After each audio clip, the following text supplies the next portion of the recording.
오늘 이 시간 우리에게 주시는 하나님의 말씀은 다니엘서 10장 1절의 말씀입니다. 바사왕 고레스 제3년에 한 일이 베드사살이라 이름한 다니엘에게 나타났는데 그 일이 참되니 곧 큰 전쟁에 관한 것이라. 다니엘이 그 일을 분명히 알았고 그 환상을 깨달으니라. 아멘. 지금 읽으신 다니엘서 10장 1절의 말씀 본문으로 큰 전쟁에 관한 환상이라는 제목으로 함께 우리가 은혜를 나누겠습니다. 이 다니엘 선지자가 큰 전쟁에 관한 환상을 봅니다. 그리고 이 환상을 다니엘이 깨달아요. 환상 중에 이 다니엘이 지금 구약시대인데도 불구하고 인자이신 예수님을 만납니다. 그리고 영적 전쟁에 관한 어떠한 일이 있을 것이라는 것에 대해서 예수님께 그 말씀을 듣습니다.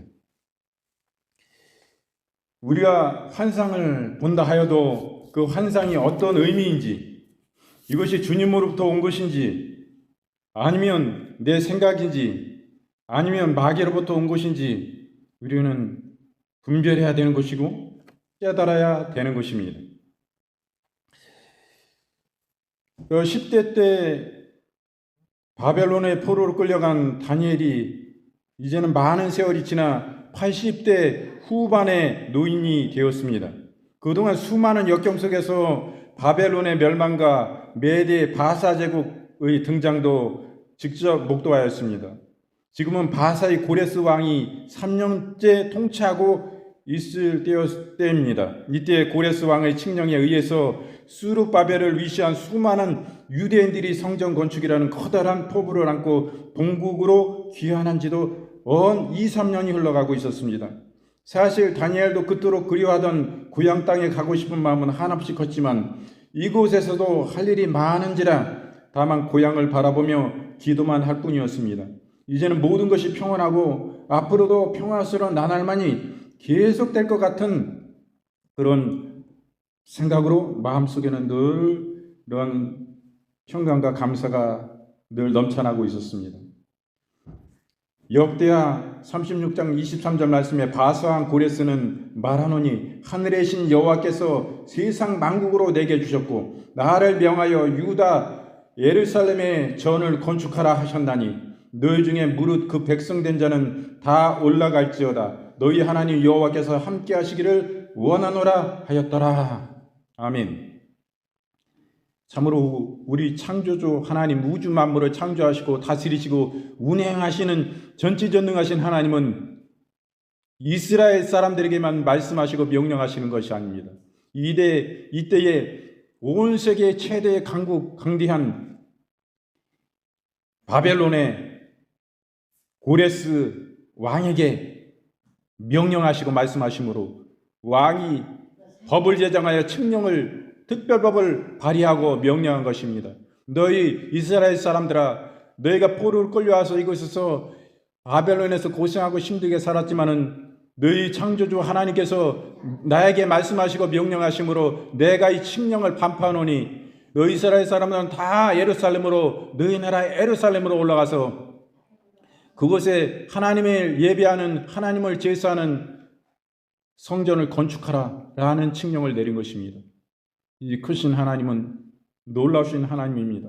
이 다니엘은 이 바벨론의 총리 대신이었어요. 하나님이 놀라우신 하나님입니다. 하나님이 하시고자 하면 못하시는 일이 없는 것입니다. 바로 이러한 때에 하나님께서는 다니엘에게 새로운 계시 곧 환상을 보여주셨습니다. 그가 들은 이 환상은 그 내용이 큰 전쟁에 관한 하나님의 계시였습니다. 평온했던 다니엘의 마음이 다시금 소용돌이치기 시작했습니다. 유다와 바벨론과 메대 바사의 전쟁을 직접 목도한 다니엘로서는 전쟁이라는 말만 들어도 소름 끼칠 정도가 아니었겠습니까?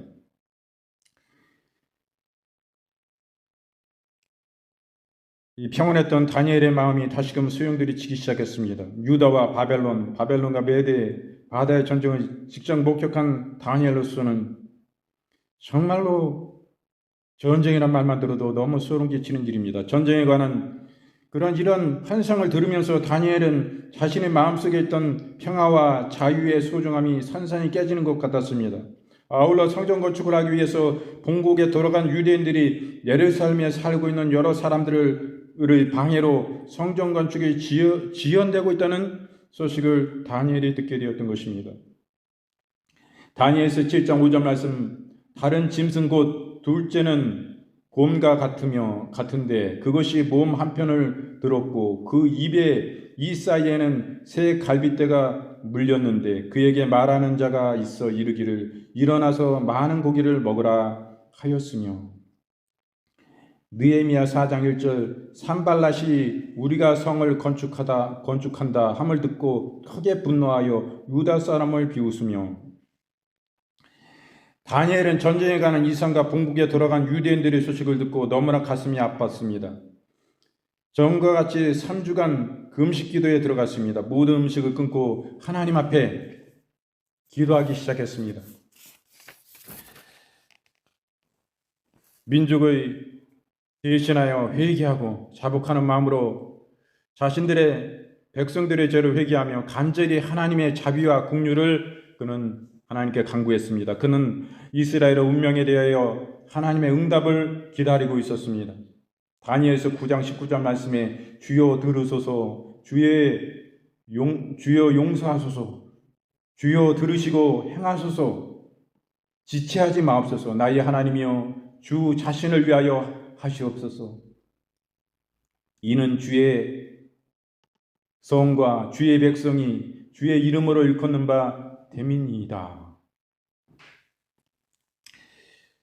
이럴 때 어떻게 됐어요? 환상 중에 예수님을 만나게 됩니다. 금식 기도 이후 어느 날 다니엘은 히데갈 강가를 거닐면서 묵상을 하고 있었습니다. 거기서 그가 눈을 들어 바라본 즉 어떤 사람이 있었습니다. 바로 그분은 인자이신 예수 그리스도였습니다. 그 예수님은 세마포를 입고 있던 그분의 모습은 훗날 사도 요한이 유배 중이던 밤모섬에서 환상 중에 보았던 예수 그리스도의 모습과 같았습니다. 결국 예수께서 다니엘 앞에 현현하셨던 것입니다. 그런데 다니엘을 따르던 모든 수행원들은 이 주님의 임재 앞에 그 임재만을 느꼈을 뿐이지 보지는 못했습니다. 그 임재의 느낌만으로도 그들은 너무나 무서워 숨고 말았습니다. 그들은 다니엘이 본 환상의 사실상을 확인해 줄 수 있는 증인들은 될 수 있었던 것입니다. 계시록 1장 13절부터 14절 말씀에 촛대 사이에 인자 같은 이가 발에 끌리는 옷을 입고 가슴에 금띠를 띠고 그 머리와 털을 희기가 흰 양털 같고 눈 같으며 그의 눈은 불꽃 같고. 아멘. 그 말씀이 오늘 본문의 말씀 그 후면에 나옵니다. 이분은 어떠한 모습인가? 다니엘서 10장 4절 말씀에 첫째 달 24일에 내가 히데겔이라 하는 큰 강가에 있었는데 그때에 내가 눈을 들어 바라본즉 한 사람이 세마포 옷을 입고 허리에는 우바 쓰는 순금띠를 띠었더라. 또 그의 몸은 황옥 같고 그의 얼굴은 번갯빛 같고 그의 눈은 횃불 같고 그의 팔과 발은 빛난 녹과 같고 그의 말소리는 무리의 소리와 같더라. 이 환상을 나 다니엘이 홀로 보았고 나와 함께한 사람들은 이 환상을 보지 못하였어도 그들이 크게 떨며 도망하여 숨었느니라. 아멘. 이분이 바로 누굽니까? 바로 인자이신 예수님을 말씀하시는 것입니다. 예수님이 다니엘을 직접 찾아오셨어요. 가브리엘 천사를 보낼 수도 있지만 그 높고 크신 하나님의 하나밖에 없는 독생자, 하늘의 유일한 상속자이신 그 크신 하나님의 아들이신 예수님, 하나님의 아들이시기 때문에 하나님의 본체이신 예수님이, 하나님이신 예수님이 직접 다니엘을 방문하고 찾아오신 것입니다. 주님이 그냥 환상으로 나타난 것이 아니라 직접 눈에 보이게 실제로 주님은 나타나신 것입니다. 그리고 다니엘의 눈에만 보였어요. 다니엘과 다른 사람들도 다니엘을 따르던 대신들이 함께 그 희대갈 강가를 함께 거닐고 하나님을 묵상하고 하나님의 말씀을 묵상하고 있는 다니엘에게 그 눈을 열어 보게 하신 것입니다. 이것을 계시라고 그래요. 근데 다른 사람들은 그 주님의 거기 함께 계시고 나타나심을 느꼈어요. 그러나 눈으로 직접 보지는 못했습니다. 그래서 막 두려워서 떨고 숨었습니다. 주님의 임재는 실제인 것입니다. 지금도 우리 주님은 우리와 함께 계시고 이 자리에 임재해 계신 것입니다. 여러분, 눈에 보이지 않냐 하나님이 안 계신 게 아니에요. 오늘 다니엘과 함께 그 자리에 있던 사람들이 다니엘만 주님을 눈으로 이러한 주님의 영광의 강체를 그 영광을 목도하고 보아봤지만은 못 보았어도 그분의 이 자리에 임재해 계신 것을 너무나 두렵고 떨림으로 그들이 알았던 것입니다. 그럴 때 그들은 숨었습니다. 너무 두려워서 숨었어요. 하나님의 크신 영광이 두려움으로 떨고 말았던 것입니다. 그 인자를 본 우리는 다니엘을 볼 수가 있습니다. 금식 기도 후에 그는 이런 가운데 주님을 만나뵐 수가 있었습니다. 이제 다니엘은 그 예수님 앞에 정신을 잃고 잠이 들고 말았습니다. 홀로 예수 그리스도 앞에 서게 되었습니다. 그러나 그도 예수님의 모습을 똑바로 볼 수가 없었습니다. 자신의 영혼이 완전히 압도당하는 느낌 속에서 힘이 쭉 빠지고 죽은 사람처럼 창백해지더니 정신을 잃고 주님 앞에 쓰러지고 잠이 들었습니다. 어느 누구도 주님의 영광 앞에 대면하면서 그 주님의 임재 앞에 서 있을 수 있는 사람은 없는 것입니다. 따라서 마지막 심판날에 죄인들은 영광스러운 주님의 빛 앞에 스스로 쓰러져 온몸이 녹아지는 것을 체험하게 되는 그러한 것을 맛보게 될 것입니다. 그러나 우리 주님은 그대로 내버려 두지 아니하시고 다니엘을 위로하십니다. 의식을 잃은 다니엘을 예수님께서는 친히 손을 내밀어 그를 어루만지면서 깨우셨습니다. 이때에 다니엘은 겨우 의식을 찾았으나 아직도 충격에서 벗어나지 못하고 있었습니다. 예수께서는 따뜻하고 온화하게 다니엘의 이름을 부르시면서 다니엘이 은총을 크게 받은 자라 위로해 주십니다. 이것은 실제인 것입니다. 이는 죄인된 인간들이 들을 수 있는 최대의 위로가 아니겠습니까? 그러나 다니엘이 계속해서 두려워하자 주님은 두려워할 필요가 없다고 안심을 시켜 주십니다. 그리고 주님은 강하고 담대하라, 강건할지어다 주님이 계속 그를 축복하십니다. 주님이 강건할지어다 축복하심으로 다니엘이 새로운 힘을 얻고 강건한 모습으로 서 주님을 뵙게 된 것을 보게 됩니다. 주님께서는 이런 영적 전쟁에 관한 환상을 다니엘에게 보여주십니다. 길을 막은 바사군에 대해서 주님은 보여주시고 예수께서 계속하여 다니엘에게 말씀하셨습니다.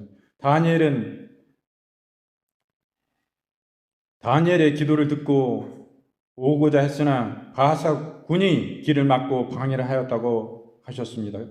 여기서 바사국의 왕들은 마귀의 종로로 타는 자들을 의미하는 것입니다. 따라서 예수님의 가는 길을 막는 자는 실질적으로 공중권세를 잡은 마귀였던 것입니다. 결국 예수께서는 다니엘에게 원수들의 영적 투쟁을 말씀하고 계신 것입니다. 다니엘서 10장 13절 말씀. 그런데 바사국 군이 21일 동안 나를 막았으므로 내가 거기 바사국 왕들과 함께 머물러 있더니 군장 중 하나 미가엘이 와서 나를 도와주므로 이렇게 말씀합니다. 여러분, 오늘날도 마찬가지인 것입니다. 주님의 거룩하신 복음의 사역을 방해하는 모든 것들은 이 바사군과 같습니다. 주님의 하시는 일을 방해하고 막는 일은 바로 마귀의 일인 것입니다. 바사군은 마귀에게 쓰임받는 군대요. 그렇습니다. 오늘날도 주 예수 그리스도의 복음을 방해하는 예수님의 영혼들을 구원하시고 긍휼히 여겨주시사 복음이 만민에게 전파되어 저 마귀의 손아귀에서 영원 지옥 갈 수밖에 없는 영들을 불쌍히 여겨주셔서 그들을 구원하고자 하실 때에 그것을 막는 실제적인 나타나는 그 모든 것들은 다 원수 마귀의 일인 것입니다. 우리가 분별해야 되는 것입니다. 이것이 진짜 하나님의 기뻐하시는 뜻인가, 하나님이 기뻐하시지 않는 뜻인가를 분별해야 돼요. 우리는 어느 곳에 속해 있습니까? 우리는 예수 그리스도의 그분의 뜻 안에 사는 것입니다. 그분의 종입니다. 그러므로 절대 그분의 기뻐하시는 일만을 해야 되는 것입니다. 그분이 꺼리게 하고 싫어하시고 슬퍼하시고 그러한 일들에 우리가 같은 편이 된다면 그거는 주님과 대적의 편에 서는 것입니다. 주님과 대적의 편은 주님의 원수입니다. 주님과 싸우는 적군입니다. 주님을 대적하는 적군의 편에 서는 것입니다. 주님을 배반하는 것입니다. 주님이 기뻐하지 않는 일이에요. 계속 그 편에 서면 주님께 믿음 안에 떨어져 버림을 받을 수 있는 것입니다. 이를 가며 슬피 그분 앞에 바깥 어둠에 쫓겨나는 경우가 생기는 것입니다. 주여 주여 하는 자마다 다 천국에 들어갈 것이 아니요 내 아버지의 뜻대로 행하는 자라야 들어간다 말씀하신 거예요. 주여 주여 하며 주님을 잘 믿는 것 같고 수많은 능력을 행하고 귀신을 내어쫓고 수많은 질병을 치유하고 하나님의 선지자 노릇하였다 할지라도 주님의 뜻이 아니면 아닌 것입니다. 주님의 기뻐하신 뜻에 순종하여 나가야지 그것이 주님과 대적하는 자리에 있었다면 버림받을 수 있는 것입니다. 그러므로 유의하여 우리가 분별하는 것이 너무나 중요한 것입니다. 지금도 우리 이북에 2천만 동포들이 2300만이었는데 96년 그 고난의 행군 가운데 수많은 사람들이 이북에 우리 동포들이 굶어 죽었습니다. 300만이라는 사람들이 굶어 죽어서 지금 2300만에서 2000만밖에 되지 않습니다.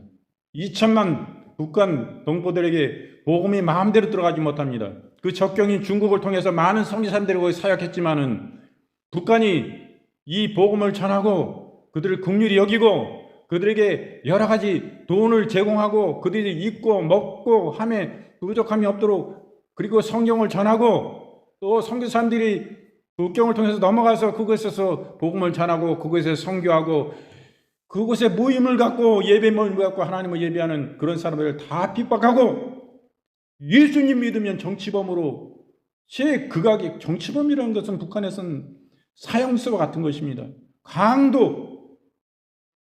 강도보다 더한 칼 들고 위협하고 남의 것 빼앗고 이런 나쁜 짓 하는 살인 강도와 같은 사형에 해당하는 그런 벌을 준 것입니다. 최고의 정치범승 3번 들어가면 살아서 나올 수 없고 굶주림에 허덕이다가 막노동에 시달리다가 먹을 것도 없이 영양실조로 죽을 수밖에 없는 피똥을 싸고 죽을 수밖에 없는 이것이 현실인 것입니다. 우리가 예수님의 복음을 전하고 그들의 구원을 위해서 나아갔는데 왜 예수 믿는 사람들 핍박합니까? 예수 믿는 사람 예수 그리스도의 복음을 핍박하면 그것은 마귀의 일인 것입니다. 여러분 우리는 분명히 그것을 분별해야 돼요. 그것은 마귀의 일이다. 왜 예수님의 복음이 전해지면 그 사회가 발전하고 그 사회가 더 건전해지고 더 도덕적으로 윤리적으로 더 사랑이 풍부하고 죄인이 감소하고 더 사람들이 변화돼서 바른 사람 되고 정직한 사람 되고 자기를 희생하는 사람 되고 국가와 나라와 민족을 위해서 그 위에 있는 위정자들을 위해서 기도하고 그들을 축복하고 진짜 나라를 사랑하는 그런 백성들이 되는데 그들이 왜 핍박합니까? 예수 그리스도의 대적인 것이기 때문입니다. 예수님이 그냥 미운 거예요. 예수님의 복음 전파가 복음 전도가 믿고 미운 거예요. 왜? 마귀의 편에 서 있으니까. 선교사님들을 핍박하고 선교사님들 복음 전하는데 정치범으로 붙잡아들여서 납치해서 중국 국경에서 자기네 나라도 아닌데 자기네 영토도 아닌데 납치해가 버립니다. 그래서 이루 말할 수 없는 막노동 수용소에 집어넣고 나오지도 못한 거예요. 죽을 때까지. 그들이 무엇을 잘못했습니까? 우리 주님이 무엇을 잘못했습니까? 예수님 믿는 사람들이 무엇이 잘못했습니까? 우리 북한에는요, 우리 남한보다 교세가 더 강했다는 걸 아셔야 돼요. 남북이 분단되기 전에는 거기 우리보다 교세가 어마어마한 뜨거운 신앙으로 거기 회개와 부흥이 성령의 불길이 불타오르던 것이 북한인데 지금 어떻습니까? 교회 하나도 없어요. 예수님 믿어요? 누가 성경책 두고 거기 여행 갔다 두고 가요? 그 사람 정치범 붙잡히면 정치범 중에 그냥 붙잡혀가는 거예요. 죽음입니다. 사형보다 더 끔찍해요. 그냥 죽으면 그만일 건데 이름 알아 쓰는 고통을 당하는 것이 현실인 것입니다.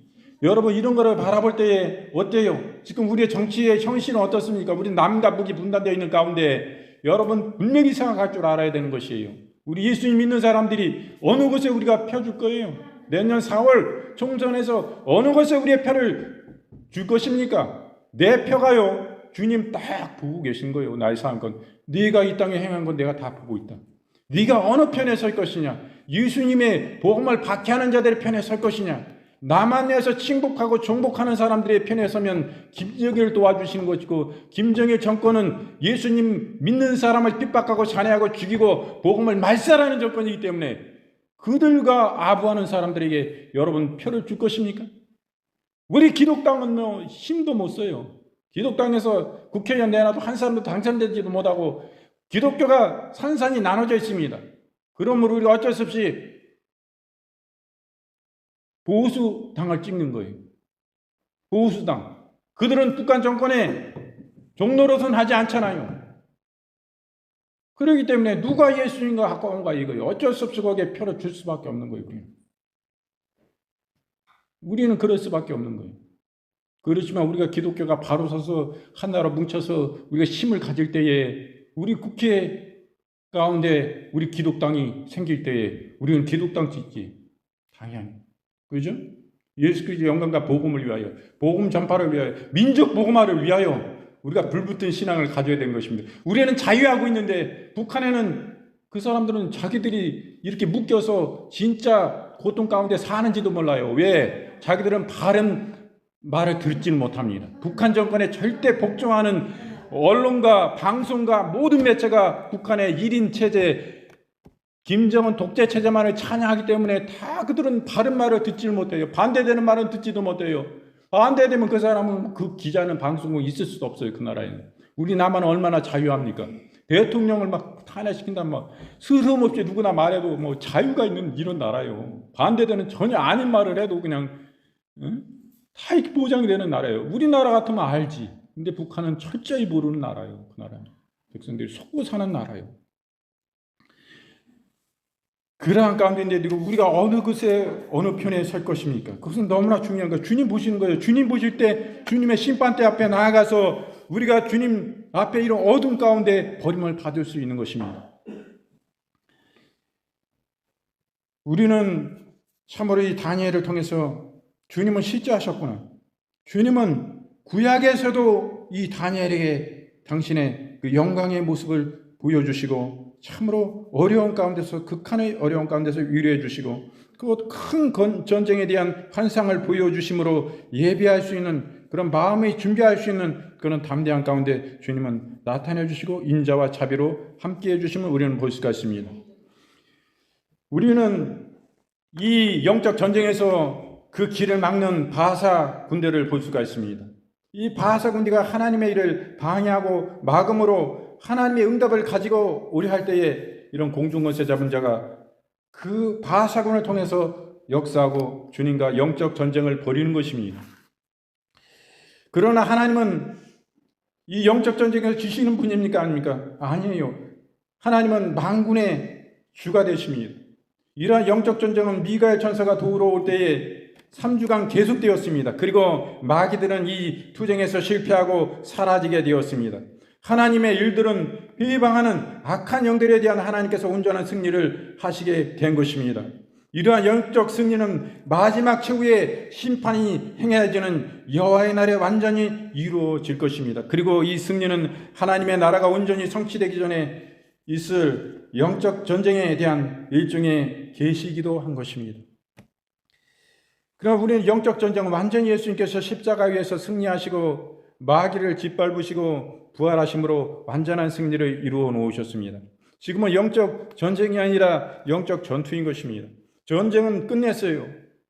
그러나 우리의 삶 가운데 실제적인 영적인 전투는 있는 것입니다. 예수께서 들려주신 그 환상을 듣고 다니엘은 다시금 쓰러졌습니다.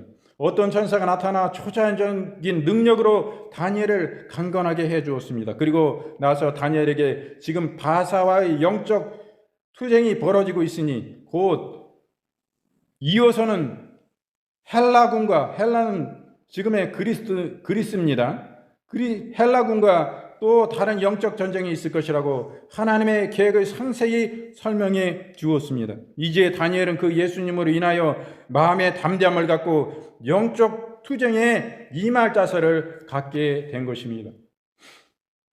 다니엘을 천사를 통해서 강건케 하십니다. 다니엘서 10장 19절 말씀에 가로되 은총을 크게 받은 사람이여 두려워하지 말라. 평안하라. 강건하라. 그가 이같이 내게 말하매 내가 곧 힘이 나서 가로되 내 주께서 나로 힘이 나게 하셨사오니 말씀하옵소서. 아멘. 베드로후서 2장 4절 말씀에 하나님이 범죄한 천사들을 용서치 아니하시고 지옥에 던져 어두운 구덩이에 두어 심판 때까지 지키게 하셨으며, 하나님은요 천사도 심판하시는 거예요. 바로 타락한 천사가, 하나님의 대적하는 천사가 바로 우리가 말하는 마귀고 악한 영이고 귀신입니다. 우리도 하나님의 말씀에 기뻐하시는 뜻 안에 서지 아니하고 그 대적의 편에 서면 이와 같이 천사가 마귀가 되는 역사도 있는 것입니다. 그러므로 여러분, 이런 교훈의 말씀을 통해서 나와 비추어 상고해 봐야 되는 거예요. 내가 천사로 시작됐다가 하나님과 대적하고 하나님의 기뻐하는 자리에 서지 아니하고 하나님 기뻐하시지 않는 마귀가 기뻐하는 자리에 서면 계속 회개치 아니하고 그 자리에서 나아가면 내가 구원에서 버림받고 내가 그곳에 타락되어서 결국엔 마귀가 시작하여 천사가 마귀가 되는 역사가 있는 것입니다. 이것은 우리에게 주시는 교훈하시는 말씀이 너무나 큰 것입니다. 다니엘서 9장 23절 곧 내가 기도를 시작할 즈음에 명령이 내렸으므로 이제 내게 구하러 왔느니라. 너는 크게 은총을 입은 자라. 그런즉 너는 이 일을 생각하고 그 이상을 깨달을지니라. 아멘.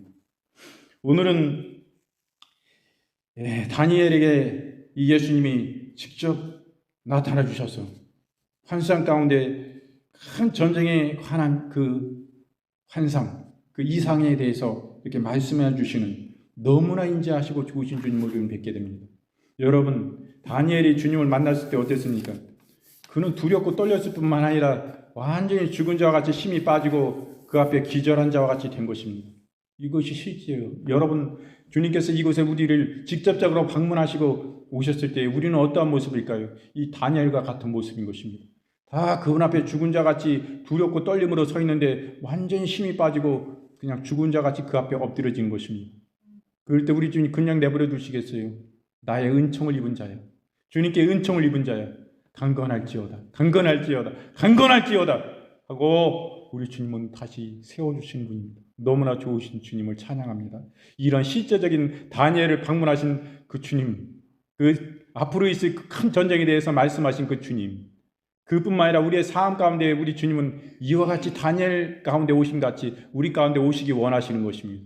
우리 예배 가운데, 실제 가운데 이와 같이 임하시길 원하시는 거예요. 이런 다니엘에게 임했을 때 주님이 임하심으로 나타나는 현상이 어떻습니까? 그는 완전히 두렵고 떨림으로 주님 앞에 그 영광의 주를 배울 때 완전히 힘을 잃어버리고 그 앞에 죽은 자같이 그냥 엎드려지고 말았어요. 그것이 실제입니다. 그 영광 안에 그 엎드려짐으로 그냥 엎드려진 것이 아니라 그 영광 안에 얼마나 그 마음이 평강 가운데 그 안식이 천국이 이루어진 것 같이 그 만족이 기쁨이, 이 자리에 진짜 주님과 함께 죽어도 그만이다. 너무나 좋다. 이 천국을 우리는 이 다니엘같이 느끼는, 누리는, 그 앞으로 가서 이루 말할 수 없는 그냥 일생의 평생의 영생토록 누려야 될 그 다니엘을 예수님 여기서 잠시라도 누리고 느끼게 됩니다. 그럴 때 잠시 나에게 고난과 환난이 온다 할지라도 이 문제에 눌리지 아니하고 여기에 치이지 아니하고 담대히 일어나 싸울 수 있는 이런 힘을 얻지 않습니까? 강하고 담대함을 얻지 않습니까? 앞으로 나에게 임할 그 하나님의 영광은 이 땅에 잠시 당하는 이 고난과 적기 비교할 수 없다는 것을 우리는 알게 되고 더 믿음으로 우리는 승리하고 일어나게 되는 줄로 믿습니다. 그래서 오늘은 다니엘서 10장 1절의 말씀을 본문으로 큰